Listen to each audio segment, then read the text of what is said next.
I mean, for me, production days, I was trying to please somebody else. Yeah. And now I'm kind of doubling down on trying to please myself. Right. And be like, how do I respond the best to this? And that's, and not that I'm not open for collaboration or notes, but like, it really does come down to like, oh, what's going to punch me in the face? Yeah. You know what I mean? And when it does, that's how I know. And that's when I know it's done. You know what I mean? Do you enjoy working in collaborative things? Like you played me something earlier today that you just recorded. Absolutely. And that was a collaboration. Totally. Yeah. I mean, if I without collaboration, I'd have nothing. You know what I mean? Like, I think collaboration is my love language. Mm-hmm. You know what I mean? So it's like, that's where I feel as a bass player, being the responsible guy, the guy behind the scenes, I need that front man. Right. I need you to come and be the lead singer for me. So I'll do all the magic that bass players do behind the scenes. That's unseen and people don't even know. Without something to support. But I want I don't want to be the guy in the front. I want to be the guy in the back. Sure. You know what I mean? Sure. Yeah. Gabriella, are there any questions online right now? No one's asking anything. We can't. Yeah. By the way, feel free to chime in with any questions. Yeah. Or if you have a new sound patch for Eric, we can use one of those too. What are some technical things you do in the studio to create those moments? Is there like a go-to kind of thing that's part of your fingerprint? Be like, I create the moment like this with this gear, this signal chain, or this musical, this chord quality, like the minor 4. Yeah. That's a moment. Every time you hear the minor 4, that's a moment, something like that. Absolutely. I find that like when I'm, the biggest thing that I like to work with are kind of dynamics. Okay. Like, I think for me, the most, and this might be like, duh, but like the most impactful things are the things that like kind of hit you out of nowhere, mm-hmm. or the subito piano sections where it's like, things that are unexpected. Yeah. Okay. I'll tell you one thing that I've learned, which is to be bold. Mm-hmm. I think being bold creates the best moments. I think in my earlier mixing production days, I played it very safe. Oh, you can kind of hear everything enough, but nothing's loud. Nothing's too loud in the mix, everything. And then now I'm just like, make it too loud. But was that part of the, I've been sorry to interrupt, but was that, I think we all have a process artistically where we're duplicating before we've internalized it to create it ourselves. Yeah. We're just matching everybody else. Were you still in that phase? I think it was more, for me, it was more of just like a people pleaser thing. Mm. Like, oh, no one, it's like, it's a good mix. Yeah. But it's not going to give you the same emotional response as it could. Yeah. So I will, so now I'm of the belief of like, like the loud and proud belief, where it's like, man, I'm going to purposely make this guitar part too loud because that's now the vibe of this thing. Okay. You know what I mean? Or taking an element and focusing on it and making that like the center theme of a song or whatever it is. But like the concept is like, make it something instead of playing it safe and having it be, relatively, I guess, vanilla. I mean, there's, again, like the song is king and the song has to win. But like when you can come up with a part or something to make it magic, like that's the best. Right. You know what I mean? What are some moments for you like that on records? Like where you can go back and still be like, yeah, that was a impactful moment in a song that sent me down this path. That's a great question. I mean, there's so many, you know what I mean? Like, I think that like, there's a lot of records, I think the records that we listened to when we were first discovering music. Oh yeah. Those leave a mark. Those are the ones that give you that where you're hearing it for the first time. Mm-hmm. It's like being in love for the first time. Yeah. Right. You never forget. Right. So like those, so it really is kind of representative of the time that you grew up. Mm-hmm. You know what I mean? So like when I was like 10, 11, 12 and getting into music for the first time, like those are the records that had the moments that made me jump the most. Right.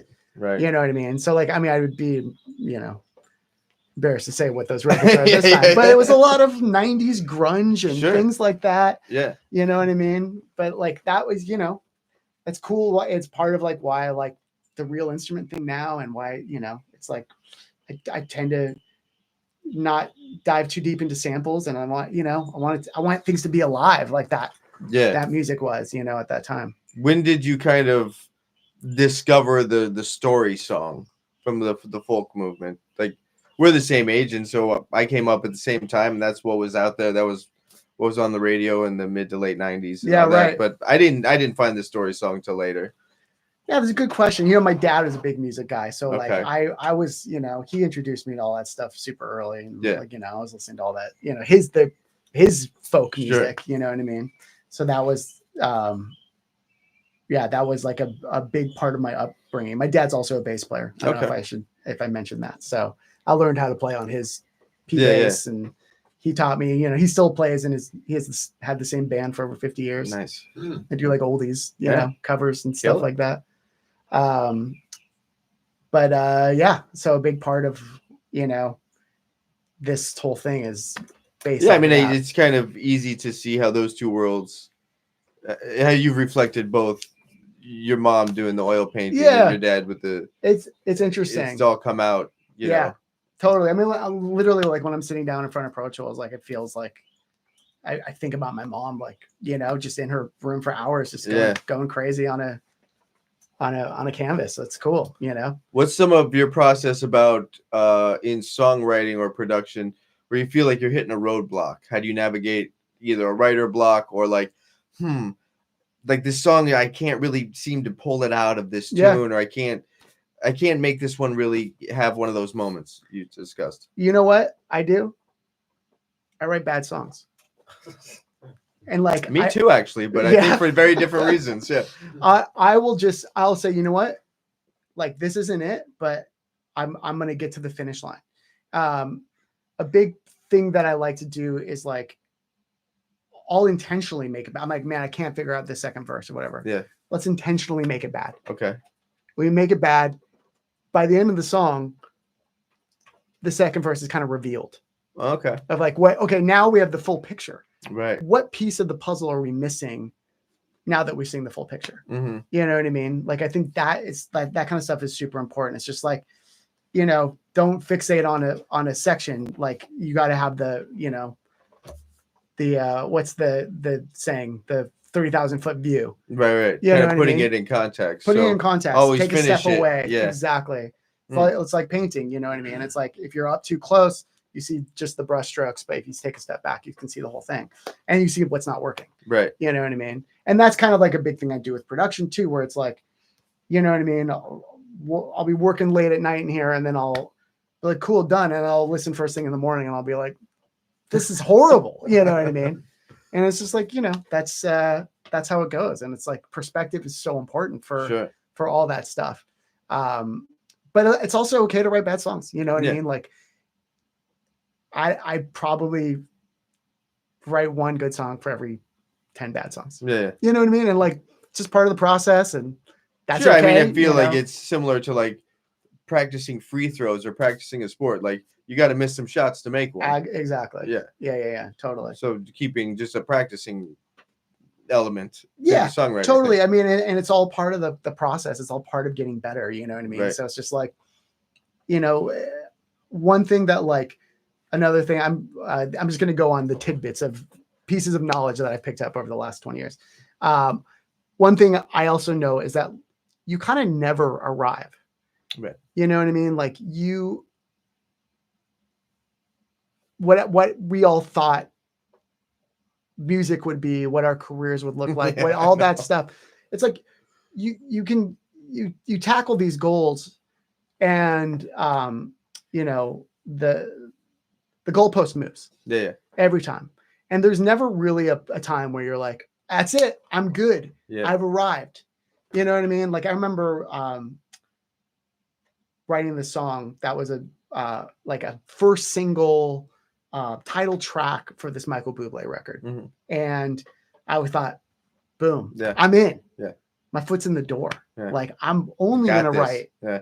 big songs from now. You know what I mean? It's like, nope, go pull some moves. Right. You never stop hustling, you never stop fighting, and you never get complacent. And but the good thing is like you don't want to. Mhm. Like I've been working with a therapist who's just like kicking my ass. You know what I mean? He's asking me like about, what's your favorite part about, what you do or whatever. And it's like, it's the process. Yeah, sure. It's not the end of it is not the celebration. The celebration is the process. And so when you get to the end of it, it's bittersweet, and you don't stop to celebrate. You go, okay, what's next? Right. You know what I mean? And I think that like, that's something I realized, working in this industry. And, sometimes I'll do like a session with like the dudes, like the biggest session dudes. And they'll be like, oh man, it's cool what you're doing, what you're working on, and what's that like? And I'm thinking, why are you saying that to me? You're like the guy. You're in the studio every day you're living the dream, I thought, right? Right. And it's just like, it's just more proof that like you never arrive. Yeah. It's always about keeping going, and it's about the love of what we do and chasing that dragon of that visceral emotional response, and yeah, I'll tell you one thing, the guys who I know who, may have quote unquote arrived or like hit the jackpot, wrote the hit song, and that doesn't necessarily make you happy. Right. You know what I mean? I think the happiness comes from being able to continue making music. Sure. You know what I mean? Sure. And within that, because we've talked about so many career life elements, to always keep going and always keep creating, it's worth recognizing that can create pitfalls of not having a work-life balance. Yep. Yeah, and that can be very detrimental. That's a great term that I talk about with my therapist. Yeah, it's completely necessary, because we all do have this thing to continue to grow, and what else? And how else can I push myself within this thing? But then you exhaust yourself, you exhaust the people around you, and it's set up on this pace that's unobtainable, right? Because of our passion for the thing. Absolutely. Yeah. So how would you speak to those elements from what you've gained from your own personal story? Yeah, it's funny because I like I said, I talked a lot about this with my therapist and talking about, well, what elements of your job are transactional and what elements of your job are, because you love them, you know what I mean? And unfortunately, it's like the passion and the love, like, that is what it is. And that's a burning fire that you don't want to put out. Yeah, right. You know what I mean? So it's kind of like, yeah, I'm obsessive compulsive about it. And you know what I mean? Like I'll spend hours and days and whatever. And my wife will be like, hey, are you coming in for dinner? What's that? And it's just like, it's like I'm an addict, I get there and the dopamine is flowing and I'm in it. And you don't want anything to make that suffer. Yeah. I know that's my thing, is like, absolutely, you protect it even though it's detrimental. Totally. Because you don't want to ever lose it. You don't want to exist without it. Exactly. Yeah. I think that's essentially that's the whole thing. Yeah. You know what I mean? And for people who are passionate about what they do, that's it. And then it honestly, if you don't feel that, then like I might say music may not be for you, because it's a really, really hard industry. Yeah. And the occupation of it kind of blows, but the craft is amazing. Exactly. But the occupation is the worst. And that feeling, that high you get that you're talking about, that's why you do it. Right. And if you don't get that, then there might be more lucrative options for you. You know what I mean? Yeah. But like, if that's how you feel, then if that's your calling, then you have to do it. Mm-hmm. There's like a Japanese term called, what is it? Ikigai? Does anybody know? It's basically like talking about like, it talks about your calling, what you were born to do. Mm-hmm. And, I think for us, it's really clear. Sure. And it's kind of like, you know, of course, there's like always talk of everyone, all musicians always talk about like, oh man, if you were to Yeah, get you have out the of backup music, plan. what Yeah, would yeah, you of do? course, And yeah. blah, blah, blah. And, you know, it's funny. I was talking to, not to keep talking about therapy, but I was talking to my therapist and he was just like, well, what, you know, why didn't you, you could always just retire from music.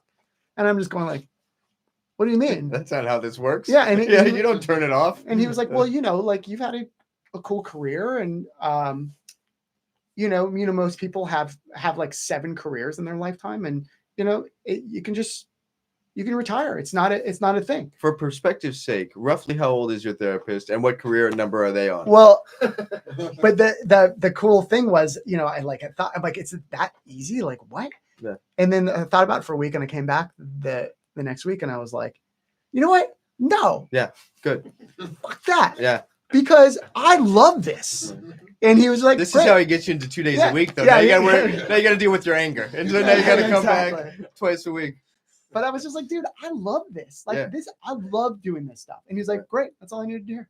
Yeah. Then you got to do it. Cool. You know what I mean? And I think it's like, that's like, I don't know if I really answer your question because I don't know the answer to work-life balance. Sure. I'm still struggling with It's it. a day-to-day thing. Yeah, it's an obsession. You know what I mean? Like we're obsessed. And I think that's right. That's a beautiful thing. Mhm. You know what I mean? Like maybe it is if channeled properly. Yeah, I think so. I think maybe like you know, pedestrians may not understand it, non-musicians may not get it, but like, man, it's just like this is why we live our lives, you know, to this, and it's like it's about the passion, it's about the dopamine rush, it's about the chasing the dragon and getting that emotional response, and it's like there's nothing better. That's our God, you know what I mean? That's our spirituality. With going and seeing the therapist and finding these new corners and getting perspectives, how has that changed the work that's being created? Have you noticed a difference in it? I really have. And I think it's number one, it's made me stop going like, well, what else could I do if there wasn't music? You know what I mean? Yeah. Well, good. Which is just something that we all kind of, we've all done it. And it's helped me to double down on just being like, you know what? I'm here. I'm in it. Okay. I'm not going anywhere. This is it. I'm fully committed and I'm going to be the best me that I can be. Yeah. I may not be able to, you know, I may not be able to play like Ryan Roberts, but I'm going to play like me. And that's going to be okay. That's going to be my thing is me. Right. And your thing is you. Sure. And that's in it. And you know what I mean? That's great. It's a beautiful thing. Right. Do you Stability. find? Yeah. Yes. Stability. Totally. Yeah. Oh, I feel like we would have a lot to say about all of this. He's reading my mind. So I ain't saying nothing. He says everything that I've ever done, and I think about how it happens. Sure. You know, you have to be keep committed because you believe in it. Yeah. And that's it. Yeah. You know. And because you love it. You know what I mean? It's like, and it might be love-hate sometimes, but it's love. You know. Yeah. Ultimately, it is. But I mean, if you didn't love it, you wouldn't hate it. You know, totally. You feel that strongly about it. You know, I saw this quote. I'm sure you guys are all familiar with it, but like I forgot who said it too. But it was about, you know, touring musicians or whatever, and you know, it's just like, you know, I play music for free, but I get paid to travel. Right. And that's kind of the thing. It's like, traveling sucks, and like, you know, but the music part's amazing. So it's like that's. You know, those are the trade-offs that we do. We deal with a lot of BS and able to so we can keep making music. Yeah. You know what I mean? Have you found like narratives in songwriting that have come out about this boldness of the individual that you've been talking about? Have you been writing songs from that perspective? Yeah, well, you know what? I think what it is more than like writing songs from the perspective of being like,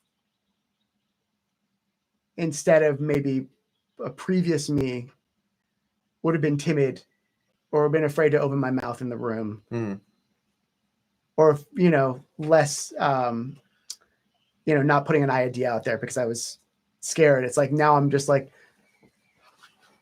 I'm finally at a point where I believe in the brand. Yeah. You know, and I go, okay, this is what I think we should do. And I'm going to make it this way, and I'll show you guys why. And when I'm done, you'll see why I did it this way. Yeah. And, you know, I may not always be right, but like, at least at this point, I've had enough experience to be like, I'm going to I'm gonna be me. Yeah. For I'm sure. gonna play my role being me. For sure. You know what I mean? When songwriting, do you? Because I know that there can be so many different aspects to songwriting. You can create characters. Yeah. You know, I'm thinking of Randy Newman as I say that right now, who has these characters, but also has some that are just this dead-on narrative. You know, then I'm thinking more like Billy Joel. Right. You know, like, do you have a camp that you lean more towards when songwriting? You know,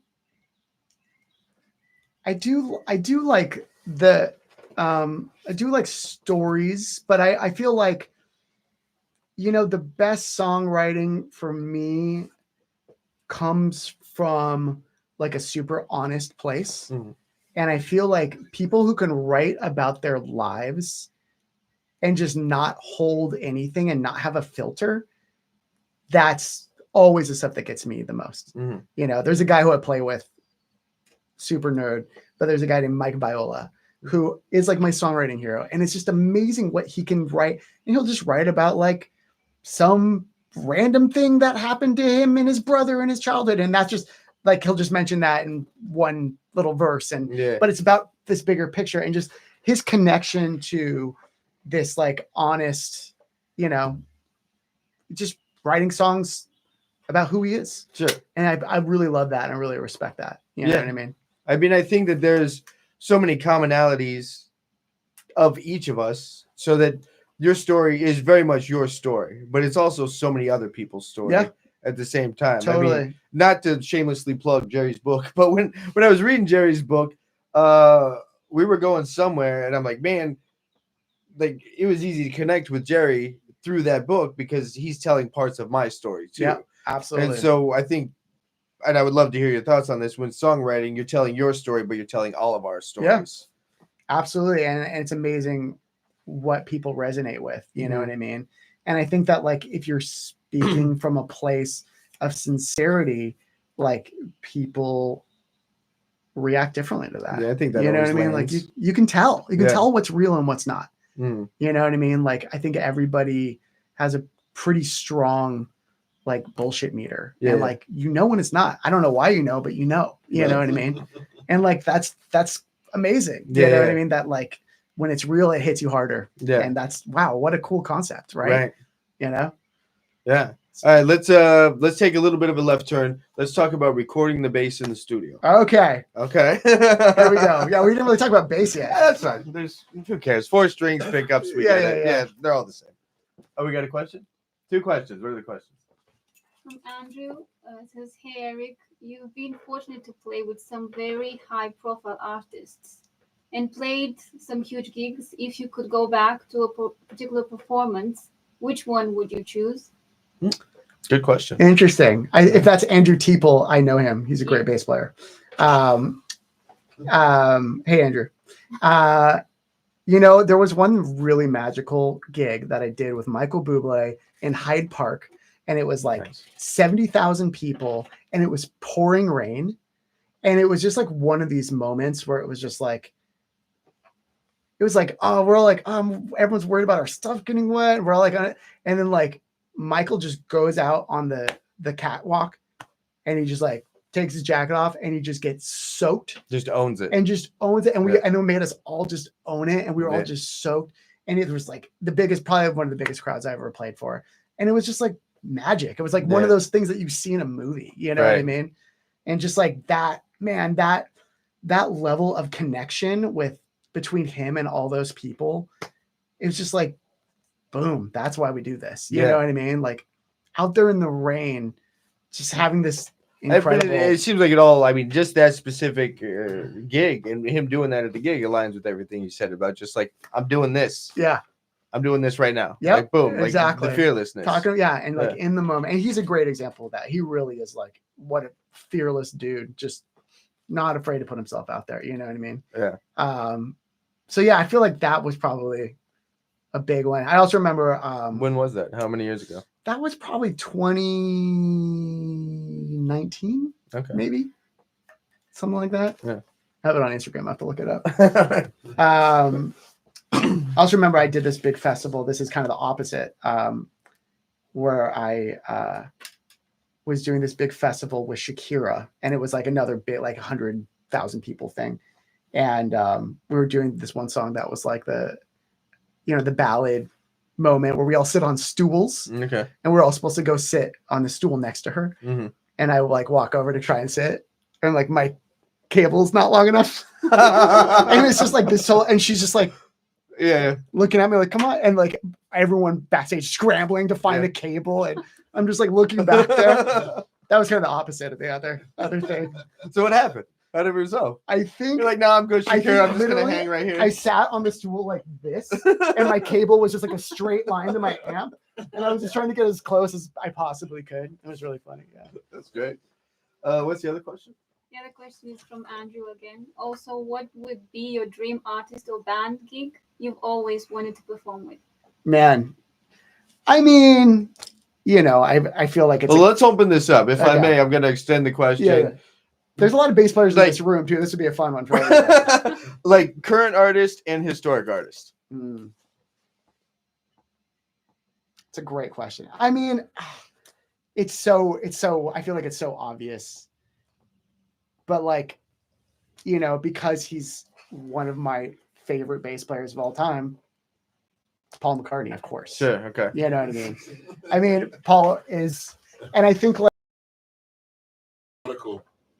yeah, parts are just so magical, and that's kind of got to be like, I mean, and I feel like that's like every bass player's answer maybe too. So like, I'm like, oh, I know, it's, it's typical, but yeah, I mean, I can't get away from him. I mean, I grew up on the Beatles, and it's one of those things. I know that like now the Beatles are polarizing for some reason, but maybe they were like at one point more of a sure thing, but like now, people either love the Beatles or they hate the Beatles. Right. I've always loved them, and I'm always trying to make stuff I'm doing in here like, be informed by that. Like just at least have like a 60s vibe in some way. Yeah. The guitar parts or whatever it is. Like the 60s is for me the magical era of music, and it's what I consider to be classic.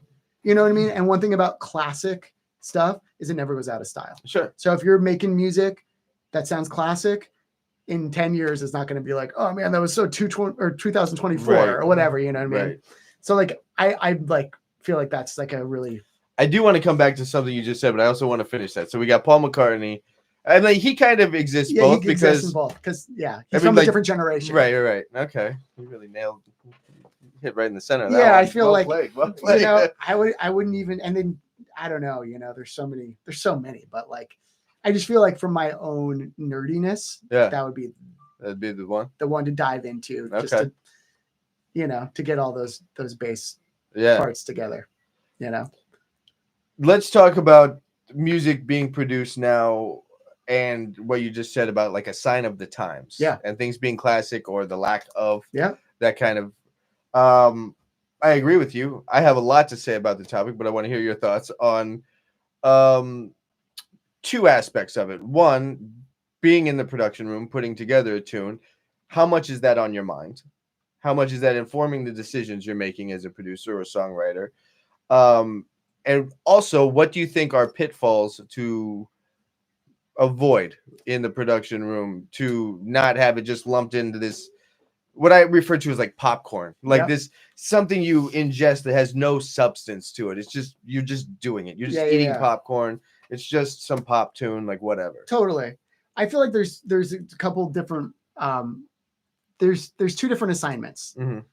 Assignment number one is, hey, I'm a person who wants to give you money. I'm looking for something like this. If it's a commissioned Can work, you make this a thing? We want to sound alike for this commercial. We want this. It needs to be in this vibe. It needs to sound like this. Mm-hmm. Whatever it is.